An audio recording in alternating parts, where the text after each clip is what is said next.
Good morning. I am currently fixing me some tea. I am making some green tea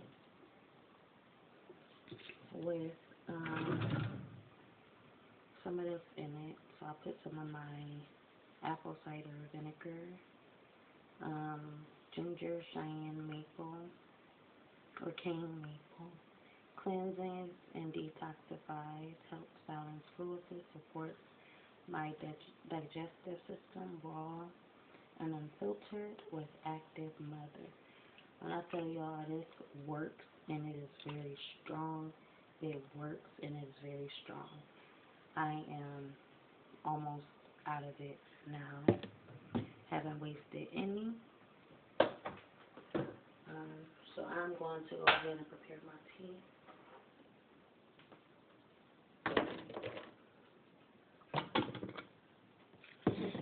So I currently have some marinating. This also has a tea bag in it, and I put some of the ginger stuff in there, so it's marinating in the tea. So I'm going to just add that to my cup. It's very strong, like I said, so I don't put too much in there. I'm try to put just a little bit of that in there, and then just, I guess, save the rest.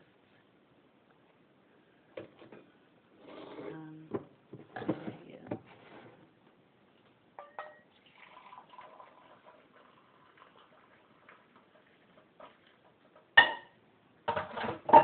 Good morning, good morning. How is y'all day going? Your morning going? It is currently 7:43. Like I said, I got this tea bag marinating in the vinegar, so I'm going to go ahead and add this to my tea. I'm going to pour a little bit in this, add some sugar, and then go from there.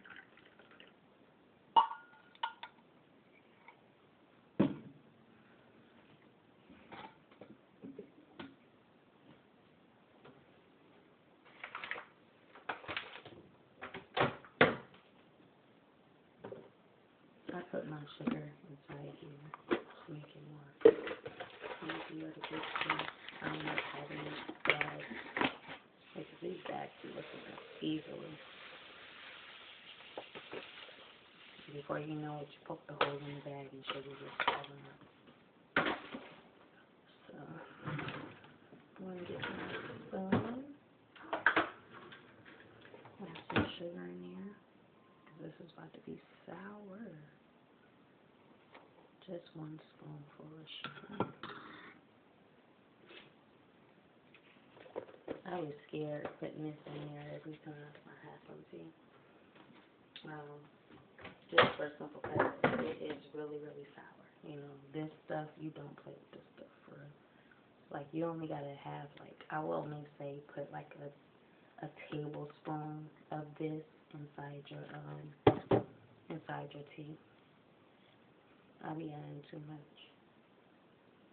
So I'm gonna go ahead and mix that up.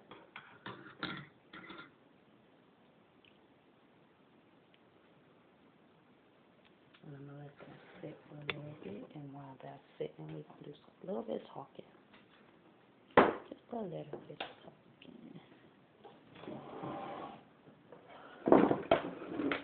So I am currently on the last episode of Empire.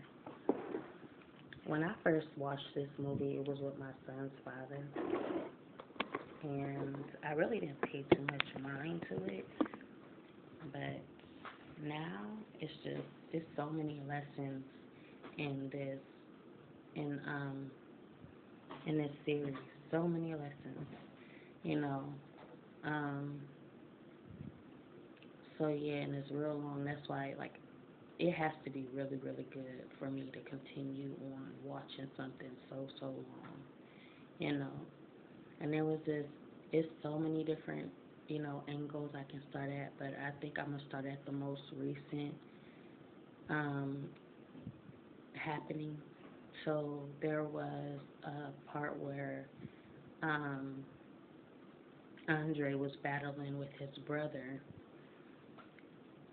his now deceased brother. He was like a white, mixed, I guess mixed.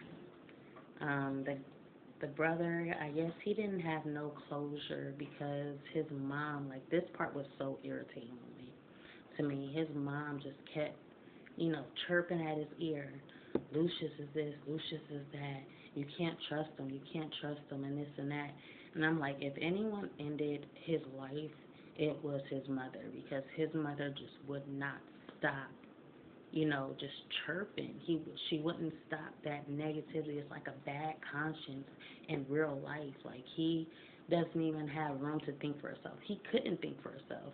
And that's why I feel like he took his life because his mother was just like, you know, making everything worse when it was getting better. He finally allowed his dad to be a part of his life and, to right his wrongs if there was any wrongs.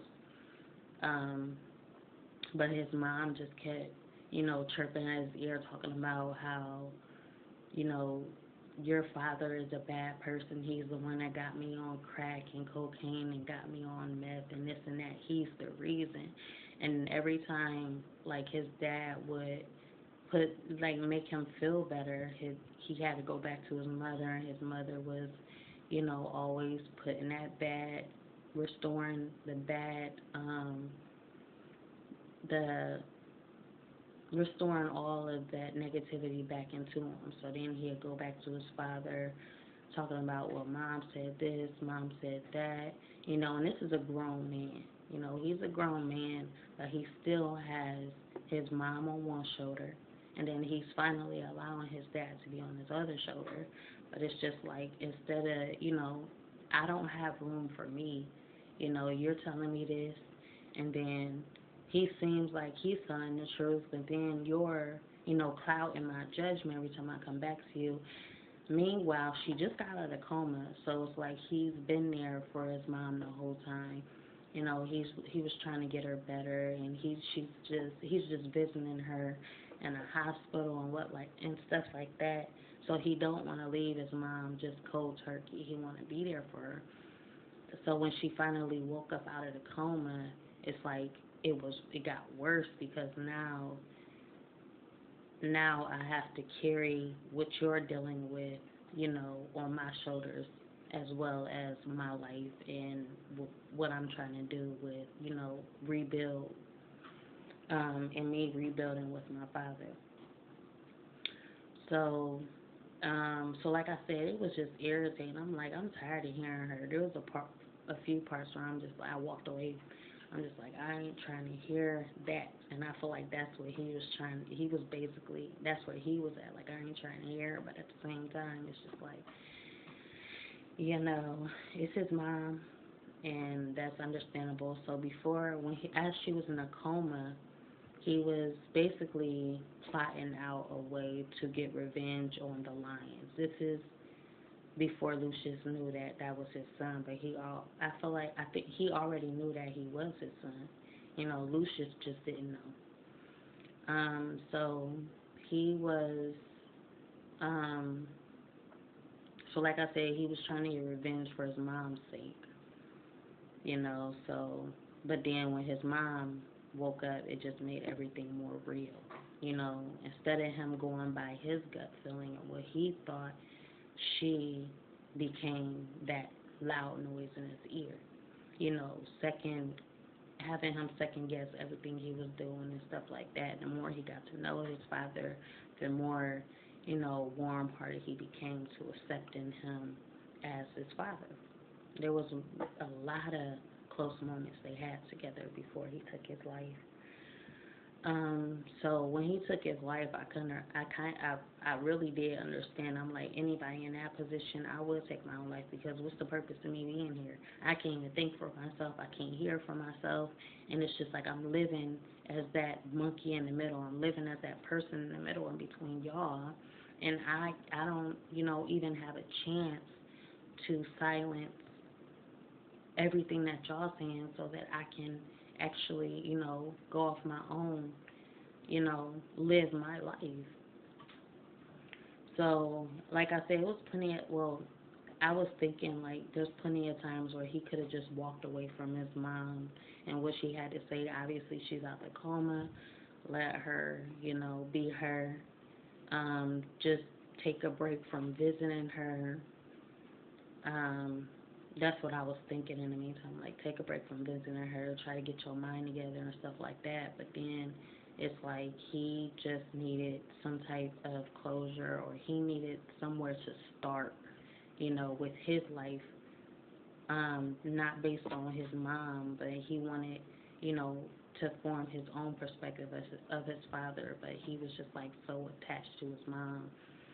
He's really, really attached to his mom for the simple fact that she raised him, so he's not going to question anything she has to say. But it just made it harder for him to accept his dad because, he his dad is just like he's just now not really getting to know him, because as he said before, he's always listened to his tapes and stuff like that, like a child that wants to be close to their father but can't. So yeah, good morning. You just now waking up. So his father, well, I kind of just lost my place. So his mother, I was like, he tried to be close to his father, but he couldn't. So then, like I said, he wound up taking his life because he couldn't live his own life. They just interfered. They were, his mother was more so always interfering. And he just, like I say, he wanted closure from his dad because he was like that child that just, always looking out, just like that child that's always looking out the window for your dad to come home, or looking inside the window of your father building another family, and you're just that child over here that's questioning, like, where's my time with my dad? Do I even, am I even relevant in your life? Am I even worth seeing? I'm just this child over here, and you got all these kids and this family over here. It's like you've forgotten about me. That child just waiting for answers, and finally he got old enough to get those answers and receive those answers, but his mom was still there, just chirping all the bad, when he really wanted to see the good, but he couldn't. And then on top of this, he is a businessman. He's very fortunate. He still has his life, but he hasn't even began building his life. He ain't had no kids, no wife, no nothing, because this is his priority. His mom was his priority. Him trying to figure all of this out was his priority, and he was it was too much. He couldn't even start a family of his own because it was that he wanted to know. And this was always bothering him. So I'm just like, wow, he is really taking on a lot, and it's only him. Like I said, it was only him and his mom, and then it was just really only him, So, yeah, that can drive you to most likely taking your own life, because it's like, it doesn't, at this point, I'm just too overwhelmed. So like I said, he took his life, and his heart, Andre was kind of battling with his own,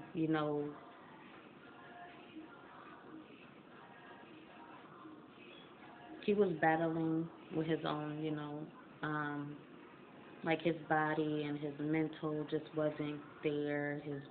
His heart, he needed a new heart, battling his own deficiencies. He needed a new heart, and no one knew that the brother was going to take his heart.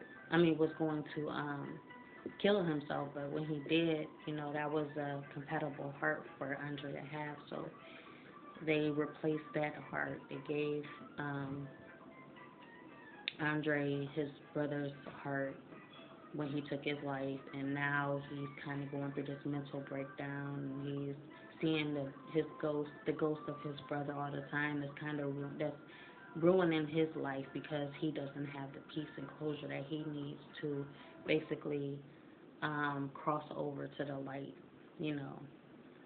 So, um, so in the midst of all of this, he was just, going back and forth, that spirit that just won't leave you alone, but at the same time, like he was admitted to a psych ward, but his brother always, was guiding him to basically doing in favor of him, like acting in favor of him, trying to get revenge on his family that was really his brother's family. Like his brother wanted to get revenge on them through Andre's body, but eventually, and he was scaring his baby because Andre had a baby, so he was scaring his baby, he was scaring his wife, and they finally escaped.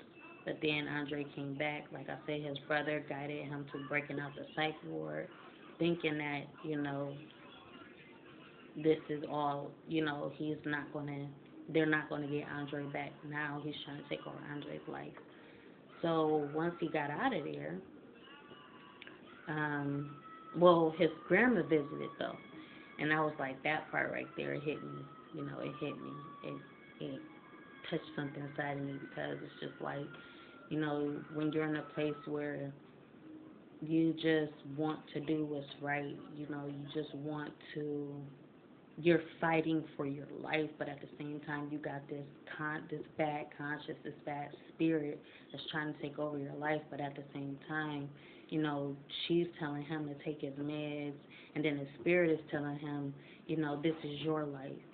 Don't take that poison, this and that. It's no good for you. So it's like, he's debating on taking the medicine, and he's debating on, just trying to fight through it on his own. So eventually, like I said, his grandmother was in the psych ward with him. She visited him. She told him to take his meds and just, close out that demon inside of him. And that's what I'm saying. Like your your grandparents just know what's best. They know how to get through it because they've been through it. And the elderly, this is all they know how to fight. This is what they do. They fight to fight. They don't know no other way. So their way is to take the medicine. Just take the medicine. That's the elderly's advice. But nowadays, it's like the new generation is more so of, I'm a believe in myself, and I have a conscience, I have a mind of my own, and I'm going to fight without the medicine. I don't need this to, you know, to help me. All I need is me. I know how to get through this without that. So that spirit is kind of makes sense to him, to where, yeah, it's poison, but then his grandma kind of makes sense, because this is your way of dealing with it, so maybe I should take your advice, because, but at the same time, he just doesn't know. But eventually he guided him away from, the good thing is he might be taking his medicine. I don't know if he's taking his medicine or not. He might be. But he did get him out the psych ward, and he basically was baptizing his brother's ghost, but at the same time he was baptizing himself. He was the one, he was forcing his brother's ghost down into the water, but it was him inside of the water. So then he just told him, like, all you really needed was love. All you really needed was, maybe to be in my position and know that your mother and your father, or know that your father loved you. You needed that closure. You need this peace, and it's really me. It was like, you are me. You are a part of me. Just trying to get through it. I love you, and all you need is love. And eventually his brother's ghost made it to the other side, made it to the light, and now Andre is living a life that he basically left off with before the heart issues, which was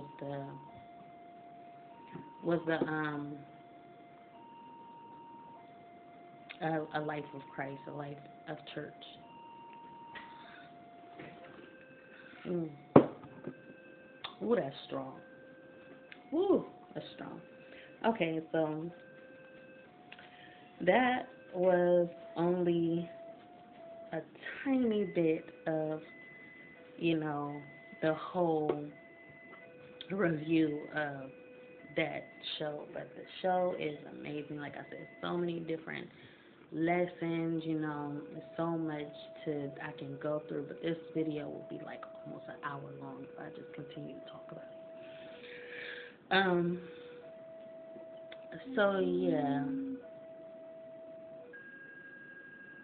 I don't know, but like I said, Andre wound up freaking marrying the a daughter of a friend of Cookie's inmate. So Cookie's inmate had a daughter, and you know Hakeem wound up marrying that daughter.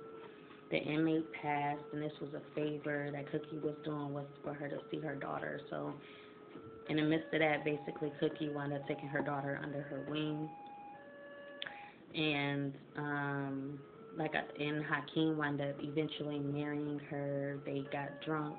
They didn't even know, like, she was making a song. She's a dancer, and obviously she's a singer. They didn't notice about her, but you know they wound up making a track together.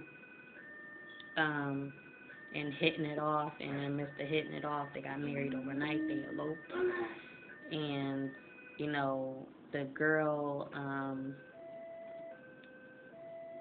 I can't even think of her name. I don't like her. I just don't. But it's Hakeem's baby mom is, you know, the one that's always pulling the strings on Hakeem because she can. You know, she just seemed really insecure to me. She just, you know, I don't know. I like the determination in her, though. She's very determined in getting, you know, what she wants, the music she makes, the singer. I like the determination. You know, I like that in her. But overall, relationship-wise, I just don't feel like, you know, she makes the best decisions. She don't think about herself.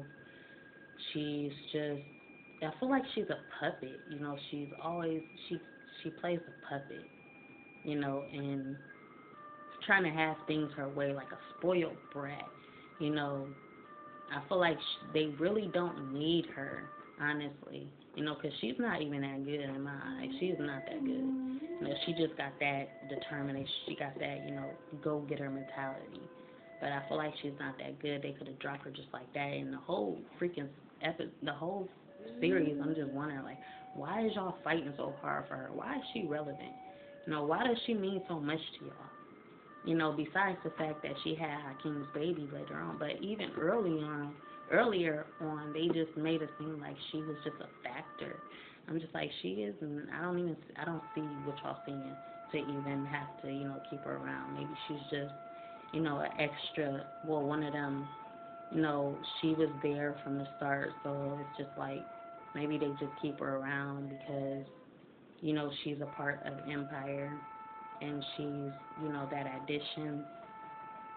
And if they lose one, they still got her. They just needed somebody that was always consistent or something. But they always had to just talk her into staying and stuff like that. Like, they worked so hard for her to stay. And then eventually, later on, I feel like Lucius finally got the freaking balls to say, like, you're not even all that, you know. You can be replaced. You can be let go. You know, but even then, he wasn't enough to kind of talk her down. Like, nobody could really talk her down. She just felt like she was just this stuff. And I'm just like, this girl, you know, like I said, she wasn't even, you know, she wasn't worth it to me.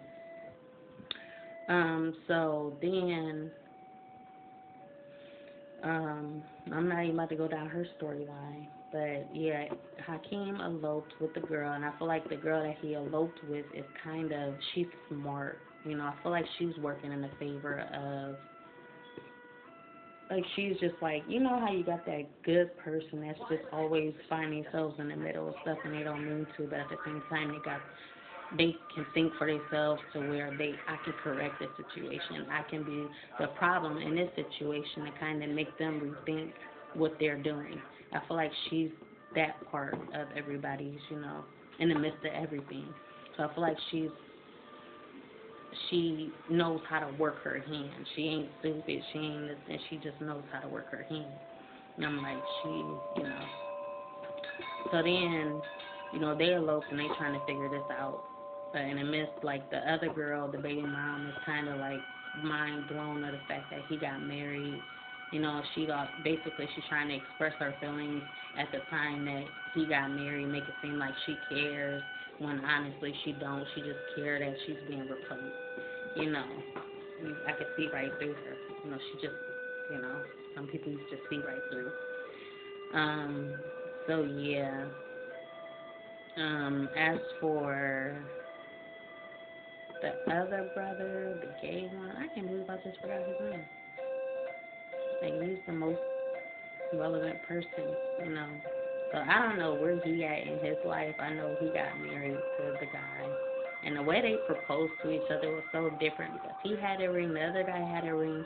He didn't even know he had a ring. And he's like, what is, I can't believe I forgot his name. Andre, Hakeem, and the third one. So yeah, it'll come up eventually. Hope, I don't know if it will or not, but whatever. You know who I'm talking about. So yeah, the way because he didn't even know that the guy had a ring. So when the guy proposed with the ring, he looked like, you stole my move. And then the guy, that he went and got his ring, and they both on a knee on each, like he on his knee, he on his knee, and they both exchanging rings. I'm like, oh, that is so different.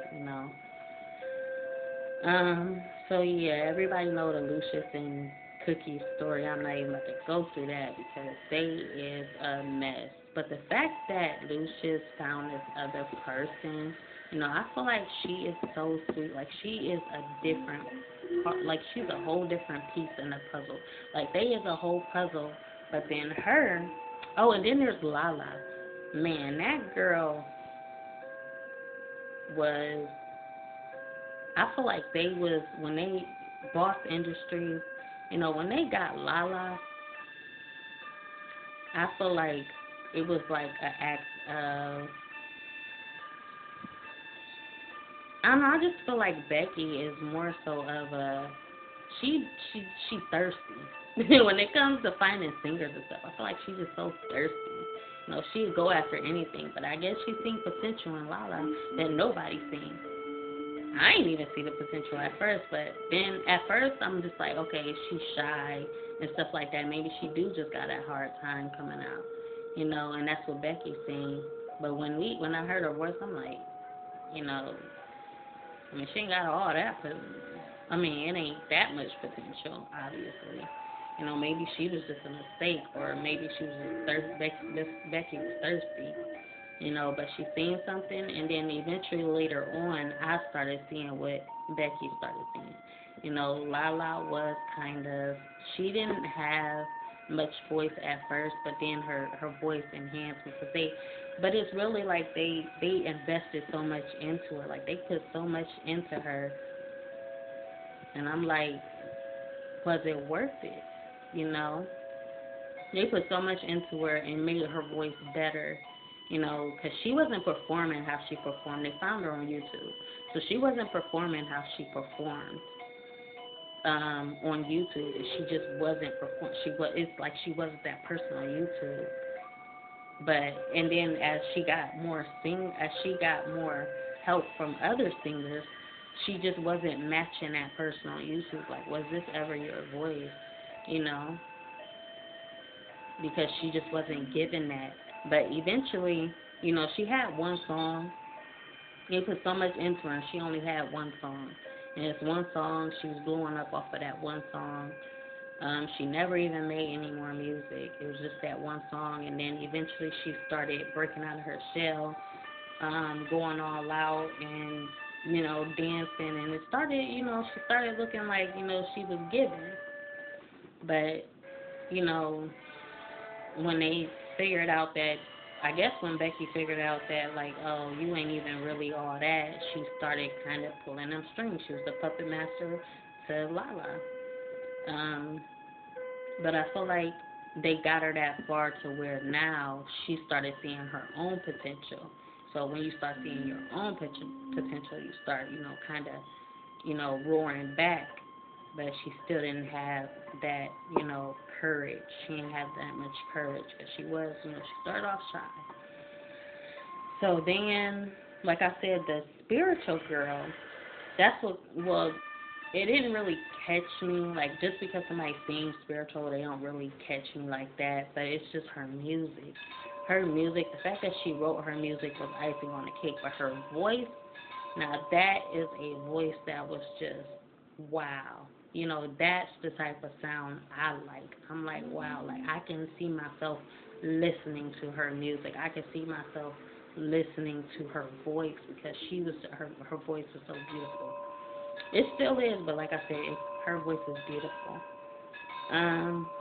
So yeah.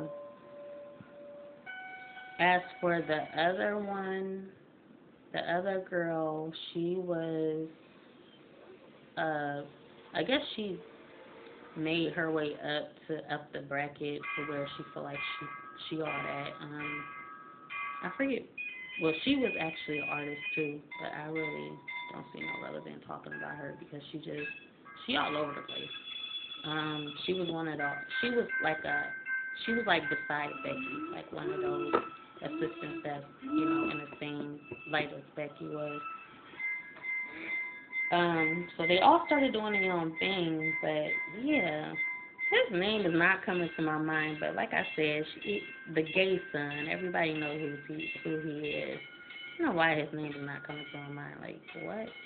It's just, I guess this hour is just not the hour to remember his name. So yeah, like I said, it's a lot going on in the series, but it's just, you know, it was, it's cool. Like I said, I'm on the last episode, but yeah. Um,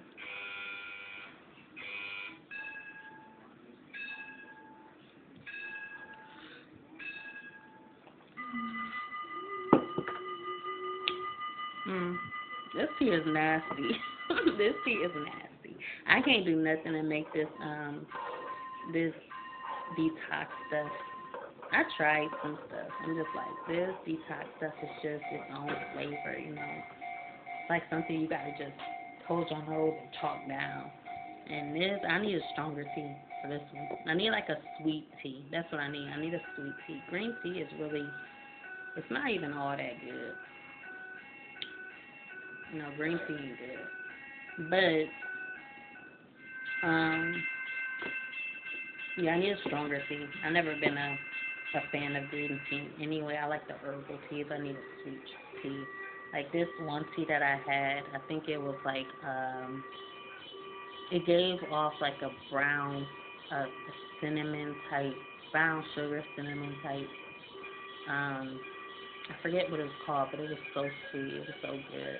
I was like, that's the type of tea I need with this apple cider vinegar because it's too strong.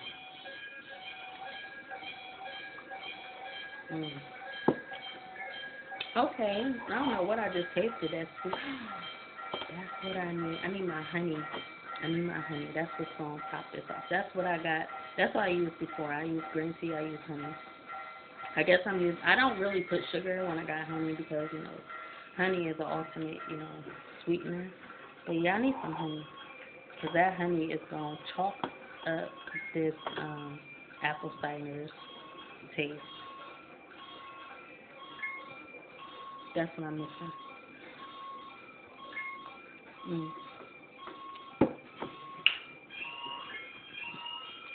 So yeah, I'm gonna continue my green tea.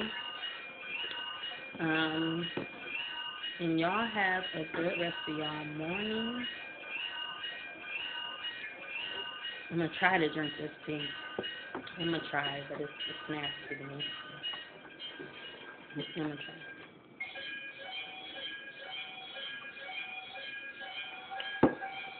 Should have made a smaller cup, but I ain't going to drink all this. I just thought that sugar was going to be some good, some justice to it.